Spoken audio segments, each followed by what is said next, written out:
Hey guys, Lexi here. Right as I started this video, right before Lynx, my cat right here, my little spiritual mentor, decided to join me on the couch for this topic because this is one of his favorite topics. So the question today that one of our group members brought to me was my personal opinion and beliefs about evil spirits. Now, I love questions like this because usually we get like a lot of personal guidance questions and advice, and I like to answer them myself, so there's not a whole lot of suggestions and a lot of different conflicting advice for people in this group. But this kind of question, I totally invite you guys to write your opinions in the comments, share your experiences, your views, your stories. This is kind of a fun topic that we can just talk about and share. And you know, there's really no one answer. There's no one right way. Everybody has their own reality that they are living and creating themselves based on what they believe and what they've experienced. And I'm not in anyone else's body, so I could not say 100% for sure that what they're experiencing isn't real for them, right? But this is just about my personal beliefs, my experiences, and what I think about evil spirits. So first and foremost, most of you guys know that I'm a clairvoyant channel. I'm an intuitive. I'm very connected to the metaphysical and the non-physical world. So when I was a little girl, I was very open telepathically, and I wasn't really, this was before I went to preschool, I wasn't really aware that other people didn't do this all the time. So I was constantly able to go outside and talk to animals. I spent a lot of time outside talking to the lizards and the insects and any animals that were outside. I spent a lot of time, and this is kind of fun too, but I would actually talk to other people telepathically in other parts of the world.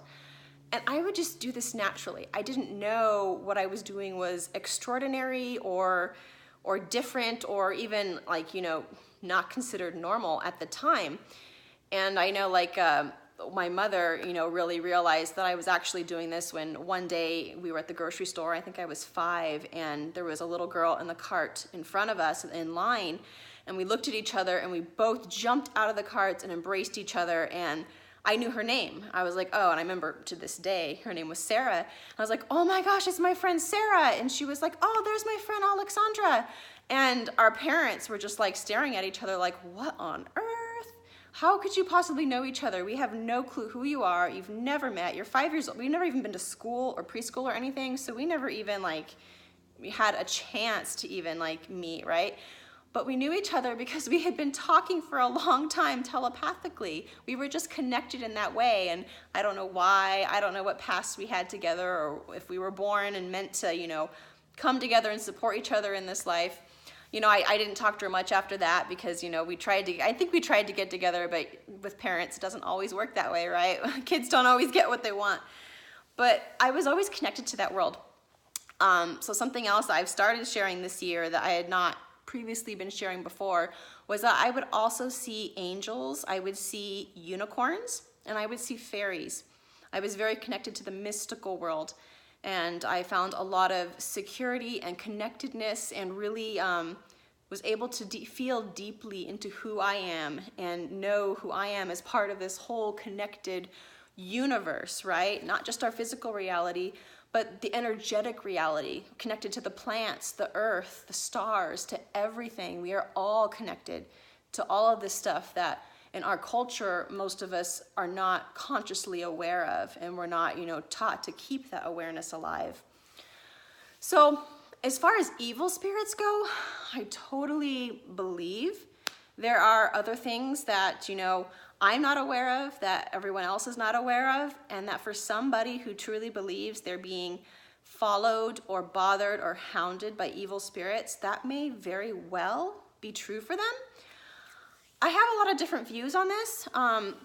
So evil spirits is not something, I mean, of course I've watched all these shows on hauntings, right? We've all seen them. We've all heard these stories. We know it's quite possible that these are true. Some of them aren't, but some of them just might be. And I have not experienced say like a haunting or a hounding of evil spirits before, but I have had some experience with, and I don't really call them evil spirits, but I call them, I guess you could say entities or just darker energy. Again, I don't really like to put labels and names on it because I think that makes it more real sometimes when you label something and you focus on it and then you start to really worry about it and then you want to protect yourself from it because you're afraid, and your mind can go into making this huge story around what's going on, and it may or may not be true. And I know for a fact, if it doesn't feel good to go into this whole idea of evil spirits and entities, this whole idea of these negative energies that can be out to get us and, you know, suck off our vitality and energy or hound us in certain ways, then that's probably not a truth that you want to be creating for your life, that you want to be focusing on. Again, I have a lot of compassion for people, so if there is something going on that they really feel there's an evil spirit, or maybe it's somebody they knew in life that has crossed and they feel like they're being kind of hounded and haunted, that might be very real for them. So I totally would not dismiss them at all. I would, you know, just give them a little bit different way to look at it and maybe a little different way that they can feel around what's going on. So I have...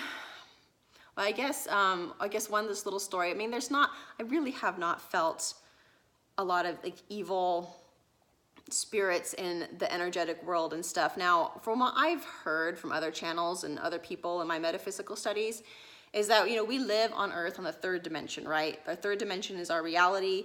We all accept that. We all know that the world is three-dimensional.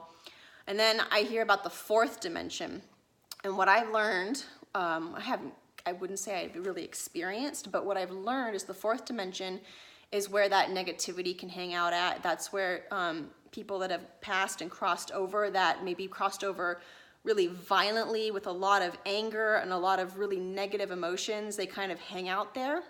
And this is where I've heard, again, not really experienced, but heard, that, you know, you get ghosts and you get these evil spirits and you get these entities that just haven't moved on, and that, you know, it can open up portals to other worlds where these negative, heavy, demonic energies can even come in. I've heard all this. It doesn't scare me. It's not something I focus on. It's not something that I care to give my energy to because it doesn't really resonate with me. I really resonate in my truth of everything really being from the love and the light, and that's where I choose to go. And anytime I watch these type of shows or I hear this stuff, sometimes I think it's fascinating and I like to watch it, but if ever it starts to elicit any little uncomfortableness, I immediately listen to that and I leave the conversation, or I turn the TV off, or I just go in a completely different direction, which is usually going outside and connecting back to that love and that vitality in the present moment. So I can't say they don't exist, because I think for some people who really do live in a lot of negativity and they really do consciously focus on a lot of guilt and shame and they carry this heaviness, possibly, you know, if they feel like they're being hounded by an evil spirit that maybe was someone they knew in real life that crossed over, there could be a lot of guilt they're holding on to about something that occurred. And then, you know, it is quite possible that they are creating this story and it is manifesting in their reality because there is something they haven't moved through. There's some guilt they're really holding on to, some deep-seated guilt, shame, anger, regret. These things, when we hold on, you know, I always talk about we create our reality based on what we believe. Doesn't mean it's true, but we actually can manifest real things happening in our lives. We analyze it, we put meaning on it, and we can decide that this means, oh wow, this person is still angry at me in the spirit world, and now I'm being hounded by this evil spirit. Or this evil demon, or even if it wasn't someone you knew in real life, this negative, I'm being punished for this reason. And you can go into that story. And of course, there's mental health. There's, you know, issues that, you know, some people have where their brain chemistry really is off, and they really do need, you know, some professional help. And so I'm not, you know, I'm not saying it's all made up, it's all in their head. I'm not saying that you don't need professional help if you really feel you're going down this dark like path, maybe a psychosis, and you can't seem to pull yourself out of it or recognize it. There's so many different facets, right, that go on. I just have an awareness and a knowledge that there is another type of unseen world. The fourth dimension, I do believe is real, but again, it's not somewhere I hang out. When I do my energy work and my channeling and I connect, I always ask, my intention is to connect fifth dimension and above. So I don't even connect to any spirits. I'm not a medium, so I don't connect to dead spirits that cross over. I actually prefer to channel more angelic truths and messages and energy from the source, because that's where we're all connected to the love of all that is. That's where all our vitality and our healing and our well-being come from. I prefer not to connect to spirits that are in the fourth dimension. This is what I have learned. Yeah, again, it's just, it really is on what you want to believe, and I would love to hear what you guys, believe. I've also heard that entities and, negative spirits are also can be completely created by you. Not that you're creating the story so much, but that there's a part of you that you're denying, again, like guilt or shame, a part of you that you're not willing to look at. And it can actually be projected out of you energetically, and you can see this, however it is, sometimes even like dark shadows manifesting in your reality and following you. And it's really just an aspect of yourself that you've kind of disconnected and disassociated from. I believe that's a possibility too. And it's not necessarily that you're being hounded by an evil spirit, but that there's a part of yourself that you're just not even willing to look at or embrace, that you locked away a long time ago, that is manifesting in this way to get your attention. I believe that's true. So a little story too that involves links here is my kids are also very open to the spiritual world, the angelic world, and I've encouraged that. I have not, told them that it was imaginary. I have not, shut them down in any way, because for me, it was really real when I was a kid, and I wanted to make sure my kids were supported in that way. But there have been a couple times where the kids have said that they've felt like, I guess you could say a negative, heavy, dark presence, like in their bedrooms and stuff, and they were like really afraid. And as a parent, that's where you get to that point where you're like, well, is it their imagination? It could be. Kids have, great imaginations. Did they see something on TV, that's bringing up this imaginative tale for them? Maybe they just think they're feeling or seeing something and it's not really there. But again, I know the possibilities, and maybe it was true. So there was one night, my son, I think he was like 5 or 6, was laying in bed, and he was yelling for me during the night. During the night to come get him.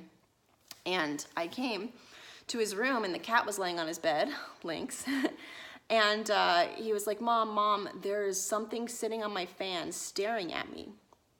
I was like, what? That doesn't make any sense. And I looked, I didn't see anything. I was like, are you sure, honey, that you just didn't have a dream and you just woke up, and I'll lay here with you, and comfort you, but it really probably is in your mind, and you can choose to think about something else. And he's like, yeah, no, Mom, it's real. It's been here for many nights. I don't know what to do.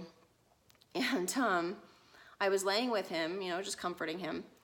And then suddenly Lynx stands up. All the hair on his back goes up, like a cat does when it's spooked and sees something, like a dog or something. All the hair on his back goes up, and he looks at the fan, and he's staring at it, and he starts growling.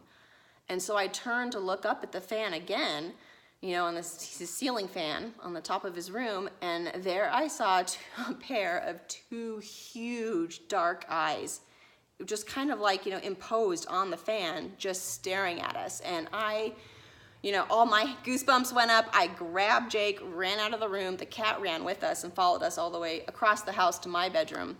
And we sat in there, and I don't think my husband was home that night. He's a firefighter, so he spends a lot of nights out of the home. And I remember just shaking and being like, oh my God, what is this? Obviously it elicited us this scary, spooky feeling, so this can't be like an angel or a good spirit. We wouldn't feel this way. And through my own energy work and other spiritual teachers and healers, I learned about like protection and about how to create a sacred space in my home with light and love, and how to kind of expel those energies and clear them. So, we did that. I had some friends help me, and it never came back again, and his room felt much lighter. And then there was another time when my daughter was about the same age, and she told me there was a dark shadow that was following her throughout the house and in her room. And I'd never seen it. Again, suggested maybe it was her imagination, but didn't want to downplay it if it was something she really experienced. And she asked me one day if I would just lay with her in bed, or one night, until she went to sleep. And so of course I did. And I was laying there and just kind of telling her how we can, imagine light in the house and in the room and protect ourselves. And I was laying on her bed and I was facing her doorway, and she has a window just outside her door, so there's a lot of light. The hallway is always light. There's no way that, and it was, well, I guess it was during the day because there was a lot of light. And there's no way that there could be, shadows really cast around that area unless somebody walked in front of the window. And I was laying there talking to her, and out of nowhere, it seemed, this completely black, dark shadow, the shape of like a man, that was almost as tall as the door frame, walks slowly right in front of her door, unnaturally slowly, and to the other side, and disappears. And I jumped up because I wanted to see if someone was actually out there. I was like, there is no way. But it was in the hall. It was a dark shadow. And I called for my husband because he's 6'3". He's pretty tall, even though this shadow looked taller. I called for him, couldn't find him, and he happened to be outside in the backyard. He wasn't even in the house. And I told him what I had just seen. I was like, oh my God, she's right. There is something, an energy or something in here. I didn't get a negative feeling from it, but it was definitely spooky and was spooking her. And now that I had seen it, I was like, okay, this isn't her imagination, or else why would I have seen it? So again, I just did some energy clearing. I put crystals like on the kids' doorways, and just really through our intentions and love and light, asked these spirits to leave, that they weren't welcome. And again, they were gone, and that was that. So I've had a couple of these experiences. I can't say I was hounded really by like a negative evil presence, but they were uncanny, and I don't really know what they were, but they happened. For me, in my reality, it was real. For my kids' reality, it was real. The cat saw one of them, and for him, it was definitely real. So I certainly can't say somebody who feels they're being hounded by evil spirits isn't really being followed by something that we're just not aware of and we just don't know. So yeah, so whatever you guys want to believe in, feel is true for you, I think that there is some truth to that. I just wouldn't focus on it. There isn't any need to have any fear of it. If you ever feel you need somebody to help you bring more light into the house and shift the energies and kind of help you move through this, that is one of the things that I do. I do facilitate the movement of energy through a lot of the energy work and clearings, excuse me, that I do. For this question, the person who, wrote in this question, I believe she's a psychologist or a counselor. You can correct me if you're wrong, but I believe she is more in that mental health realm. And I, of course, am not a professional. I am more of an intuitive, spiritual guide and mentor. I have a lot of experience with the unseen world and the energetic world, but I am by no means a professional or a medical professional. Certainly can't diagnose anybody who has a mental illness, and can't technically say I help in that way, though I feel I can help. But also, when you recognize when somebody comes to you as a healing professional for help and they say, I feel like I'm being hounded by evil spirits, I need it to stop, I don't know what's going on, can you help me? I don't believe it matters if they're right or wrong. That doesn't matter. They're coming to you for a service, and whatever service you provide, that is what is in resonance with them. That is what they're looking for. So if somebody, say really feels they're being hounded by some energetic evil spirits and they come to me with this, I will offer them assistance with, some energy work, some energy clearing, shifting their perspective, seeing what we can do to help them feel better and to help bring more light and love into their lives in different ways. Now, if someone's coming to like this other person, say a psychiatrist or a psychologist for help with this, then they're in resonance with whatever that person is offering, which oftentimes with psychiatry, it's, medication. They can help with counseling, and they can also help with medication to help, balance out the brain, or, I don't know exactly what that does, but whatever they have to offer, and so that is just right for them. So whether it actually is being caused by a mental illness, you know, I've had family members with schizophrenia and other mental illnesses, and some of the things they said and did really did seem to be in their head. You know, whether or not they had these openings to other dimensions, other realities, other spirits coming in, that is quite possible. But in particular, these family members did not want to be open to that type of outlook and perspective in life. They didn't want to know about the spiritual world. They didn't want to know my perspective. They didn't want any energetic healing help. They wanted medication to get the voices to stop and get the visions to stop. That is perfectly fine. That is what is in alignment with them. That is their choice. So whether it was something else happening that we are just not consciously aware of as healers, or whether it really was just something in their brain that just needed some help balancing out so they could feel better, it doesn't matter. It doesn't matter whether it's true or not, because if they truly want help and they truly want to feel better, they're going to be drawn to the right people to help them, right? Even the people on like the haunted shows with the ghost hunters, for whatever reason, those were the right people for them to call, somebody to come into their home and do an exorcism or whatever it is they do. Perfectly fine, perfectly right for them. So those are just some of my thoughts and beliefs on this topic. I probably have more, but you know, I'm not going to go on any longer. If you guys have any stories to share, or any of your even own ideas, opinions, theories, I would love to hear them. I think this is kind of fun, and I'd love to have some other views and discussion on this, because I'm still always learning from you guys as much as I, you know, learn from my own experiences. So I think I'm gonna go take a nap with Lynx here. He looks very comfortable. So I'll see you guys later. Bye.